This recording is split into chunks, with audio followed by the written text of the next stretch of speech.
नमस्कार दोस्तों, आप सबों का मेरे YouTube चैनल जय श्री राम पर स्वागत है। आज कहानी का प्रसंग है माता लक्ष्मी के द्वारा पूछे गए भगवान विष्णु से 2 प्रश्न। दोस्तों, एक दिन माता लक्ष्मी भगवान विष्णु से कहती हैं कि प्रभु, मेरे मन में 2 प्रश्न हैं जो मेरे मन को विचलित किए हुए हैं। मैं रोजाना सोचती हूँ कि आपसे पूछ लूँ, लेकिन मैं जब भी आपसे पूछने का मन बनाती हूँ आप किसी न किसी कार्य में व्यस्त रहते हैं। लेकिन प्रभु, आज आप खाली हैं, इसलिए आज मैं अपने प्रश्नों का उत्तर आपसे कर रही हूँ।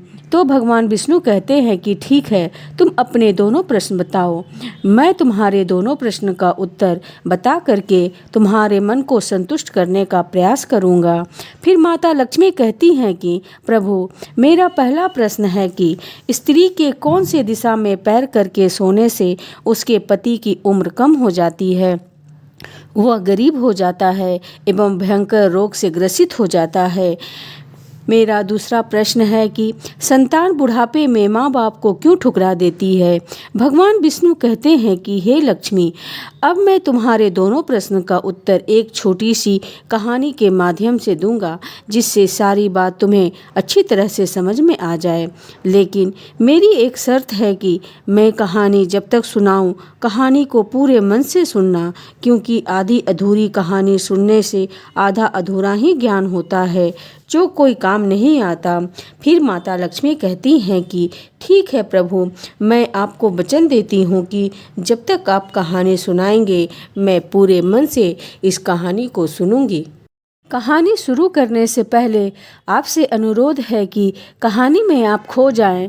इससे पहले आप मेरे चैनल को लाइक, शेयर एवं सब्सक्राइब जरूर करें और अपना प्यार दे कहानी को पूरा सुनें। भगवान विष्णु कहते हैं कि हे लक्ष्मी, एक नगर में एक वृद्ध महिला रहती थी। वह विधवा हो चुकी थी। उसका विधवा होना उसके पूर्व जन्म के कर्मों का फल था, लेकिन इस जन्म में वह वृद्ध महिला माता पार्वती की पूजा करने वाली थी। इस महिला के 2 पुत्र थे। दोनों की शादी हो चुकी थी। बड़ा लड़का आलसी और स्वभाव का खराब था, उधर उसकी पत्नी भी स्वभाव की खराब थी। इस प्रकार इस वृद्ध महिला का बड़ा बेटा हमेशा अपनी माँ का अपमान करता, खाना नहीं देता, यहाँ तक कि उसकी बड़ी बहू बाल पकड़कर उस वृद्ध औरत की पिटाई भी करती थी। और उस वृद्ध स्त्री के पास जो भी धन था उसके बेटे और बहू ने जबरदस्ती छीन लिया था और माँ को ठोकर मारकर ऐसो आराम का जीवन जी रहे थे। भगवान विष्णु कहते हैं कि हे लक्ष्मी, वहीं उस वृद्ध स्त्री का छोटा बेटा और छोटी बहू सीधे स्वभाव के थे। दोनों गरीबी में समय गुजार रहे थे, क्योंकि उस वृद्ध महिला के बड़े बेटे और बड़ी बहू ने बंटवारे में उसके छोटे बेटे और छोटे बहू को कुछ भी नहीं दिया, सारे धन की बेईमानी कर ली। भगवान विष्णु कहते हैं कि हे लक्ष्मी, उस वृद्ध महिला के छोटे बेटे के ऊपर इतना जुल्म होने पर भी छोटी बहू ने उसकी सेवा करना बंद नहीं किया।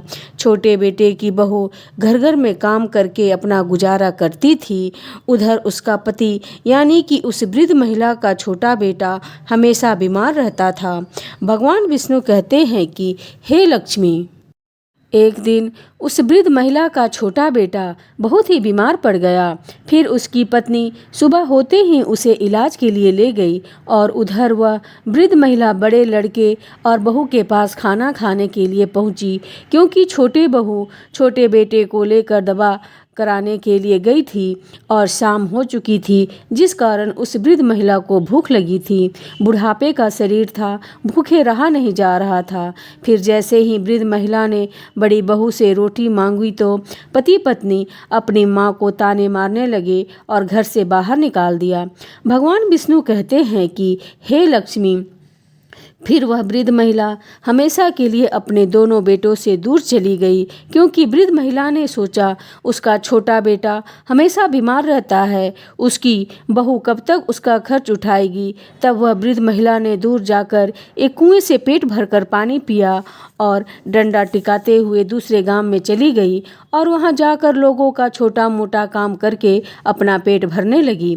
भगवान विष्णु कहते हैं कि हे लक्ष्मी, उधर जब छोटी बहू अपनी पति का दवा दिला करके वापस आई तो अपनी माँ को घर में ना पा करके बहुत रोई मगर ढूंढ नहीं सकी। भगवान विष्णु कहते हैं कि हे लक्ष्मी, फिर 1 वर्ष बीत जाने के बाद में उस वृद्ध महिला ने अपने दोनों बेटे और बहुओं की याद आई तो उसने जो कुछ भी रुपया जमा किए थे और कुछ कंकड़ जमीन से उठा करके उनको एक पोटली बांध लिया। फिर उस पोटली को वृद्ध महिला ने अपनी कमर में बांध ली और वापस अपने घर आ गई। भगवान विष्णु कहते हैं कि हे लक्ष्मी, 1 वर्ष के बाद में उस वृद्ध महिला को जैसे ही दोनों बेटों और बहुओं ने देखा तो आश्चर्यचकित रह गए। फिर छोटी बहू एकदम भागी और उस वृद्ध महिला के पैरों में गिर गई और माँ के आने की खुशी में रोने लगी। उधर बड़े बेटे और बहू की नज़र उस वृद्ध महिला के कमर पे पड़ी जो उसके कमर पर थैला बंधे हुए थे। वो दोनों सोचने लगे, लगता है बुढ़िया धन कमा कर लाई है और इस पोटली में बांध रखी है। अब एक काम करो, अब बची खुची रोटी इस बुढ़िया को खिलाने लगो और दिखावटी सेवा करती रहो कि कहीं धन का बंटवारा हो सके, नहीं तो ये बुढ़िया सारा धन छोटे भाई को देकर चली जाएगी। भगवान विष्णु कहते हैं कि हे लक्ष्मी, फिर ऐसा सोच करके बड़ा लड़का और बहू दिखावटी सेवा करने लगे और रात की बची खुची रोटी अपनी माँ को खिलाने लगे। उधर छोटी बहू अपनी गरीबी की हाल में जैसे खुद खाती थी वैसे ही उस वृद्ध महिला को खिलाने लगी। अब समय कुछ और गुजरा। अब एक दिन वह वृद्ध महिला बहुत ही बीमार पड़ गई। उधर बड़ा लड़का और बहू उनके मरने का इंतजार करने लगे और छोटी बहू चरणों में गिरकर रोने लगी।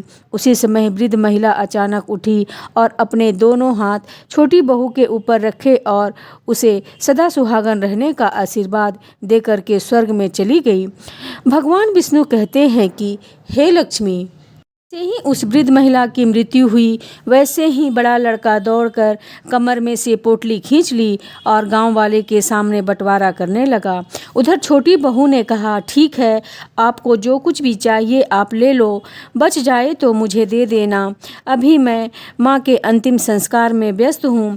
फिर जैसे ही बड़े लड़के ने पोटली खोली उसमें से 2 आने पैसे और कंकड़ भरे हुए थे तो बड़े लड़के ने स्वयं तो 2 आने पैसे ले लिए और छोटे भाई की बहू को सारे कंकड़ दे दिए। भगवान विष्णु कहते हैं कि हे लक्ष्मी, छोटी बहू ने उस कंकड़ को माँ का आशीर्वाद समझकर रख लिया। फिर उस समय धीरे धीरे और गुजरा। फिर एक दिन माता पार्वती छोटी बहू के सपनों में आई और कहने लगी कि बेटी, तुम चिंता मत करो, तुमने अपनी बूढ़ी माँ की बहुत सेवा की है और उसी सेवा के प्रभाव से मैं तेरे सपनों में आई हूँ। अब मैं तुम्हें बताती हूँ कि तेरा पति भयंकर रोग से ग्रसित क्यों है, तुम गरीब क्यों है और तुम्हें अपने पति की मृत्यु का डर क्यों सताते रहता है। तो सुनो, भगवान विष्णु कहते हैं कि हे लक्ष्मी, तुम्हारा पहला प्रश्न था कि स्त्री के कौन सी दिशा में पैर करके सोने से पति की उम्र कम और गरीब एवं पति भयंकर रोग से ग्रसित हो जाता है। तो माता पार्वती कहती हैं कि देखो बेटी, तुम्हारे जीवन में जो भी परेशानियां हैं, चाहे वह धन की हो, चाहे वह पति की उम्र की हो, चाहे पति की बीमारी की हो, उन सबों की वजह तुम्हारी गलत दिशा में पैर कर सोने से है। भगवान विष्णु कहते हैं कि हे लक्ष्मी, फिर तो माता पार्वती की बात सुनकर छोटी बहू कहने लगी कि तो माँ, मैं क्या करूँ। तो माता पार्वती कहती हैं कि मैं तुम्हें बताती हूँ कि तुम किस दिशा में पैर करके नहीं सोना चाहिए। आओ मैं तुम्हें बताती हूँ। स्त्री को दक्षिण दिशा में पैर करके नहीं सोना चाहिए और तुम रोजाना दक्षिण दिशा की ओर पैर करके सोती हो, आज भी दक्षिण दिशा की ओर ही पैर करके सो रही हो, इसीलिए तुम्हें सारी परेशानी है। क्योंकि दक्षिण दिशा में पैर करके सोने से हानि, स्मृति भ्रम और भयंकर रोग से इंसान को उत्पन्न हो जाता है। क्योंकि दक्षिण दिशा में यम और दुष्ट देवों का वास रहता है, जिससे मस्तिष्क के रक्त का संचार कम हो जाता है और कान में बाहरी हवा घुसती है। इसलिए स्त्री या पुरुष को दक्षिण दिशा में पैर करके नहीं सोना चाहिए, हमेशा उत्तर की तरफ पैर करके सोना चाहिए। क्योंकि उत्तर दिशा में पैर करके सोने से जीवन में शांति, सेहत, समृद्धि, धन और आयु की प्राप्ति होती है। और फिर इतना कहते हुए माता पार्वती अंतर्ध्यान हो जाती हैं। भगवान विष्णु कहते हैं कि हे लक्ष्मी, जैसे ही पार्वती छोटी बहू के सपनों में से गई, वैसी ही छोटी बहू एकदम से उठी और अपने चार पाई घुमाई और पैर उत्तर दिशा में करके सो गई।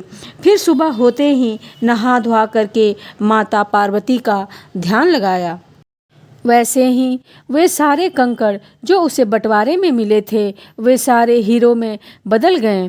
फिर तो उस वृद्ध महिला के छोटे बेटे और छोटे बहू का खुशी का ठिकाना नहीं रहा। उधर बड़े बेटे के 2 आने भी खर्च हो गए और गरीबी में ही वे मर गए। भगवान विष्णु कहते हैं कि हे लक्ष्मी, तुम्हारे पहले प्रश्न का उत्तर है, कभी भी स्त्री या पुरुष को दक्षिण दिशा में पैर करके नहीं सोना चाहिए, वरना कोई भी अनहोनी घटना घटित हो सकती है। हमेशा उत्तर दिशा में ही पैर करके सोना चाहिए, क्योंकि उत्तर दिशा का प्रभाव का जो फल होता है वह कहानी के माध्यम से पहले ही सुन चुकी हो। यदि फिर भी सुनना चाहती हो और अधिक जानना चाहती हो तो इस कहानी को दोबारा सुनकर समझ सकती हो। भगवान विष्णु कहते हैं कि हे लक्ष्मी, अब मैं तुम्हारे दूसरे प्रश्न का उत्तर तुम्हें देता हूँ, तुम ध्यान से सुनना। तुम्हारा दूसरा प्रश्न था कि संतान बुढ़ापे में माँ बाप को क्यों छोड़ देते हैं। तो समझ लो, जो संतान लालची होते हैं वो अपने माँ बाप की इज्जत नहीं करते, वो अपने बूढ़े माँ बाप को बुढ़ापे में ठोकर मार देते हैं। ऐसे ही लालची जीवन भर दुख भोगते हैं। इसलिए बूढ़े माँ बाप की सेवा अवश्य करनी चाहिए, क्योंकि उनके इस एक आशीर्वाद से वृद्ध महिला के छोटे बेटे के कंकड़ भी हीरे बन जाते हैं। इसलिए बूढ़े माँ बाप की सेवा करना कभी ना भूले, क्योंकि जिस माँ बाप ने इतना बड़ा शरीर दिया है, उनका एहसान, उनका कर्ज हम कभी नहीं चुका सकते। इसलिए बूढ़े माँ बाप को कभी भी ना भूले।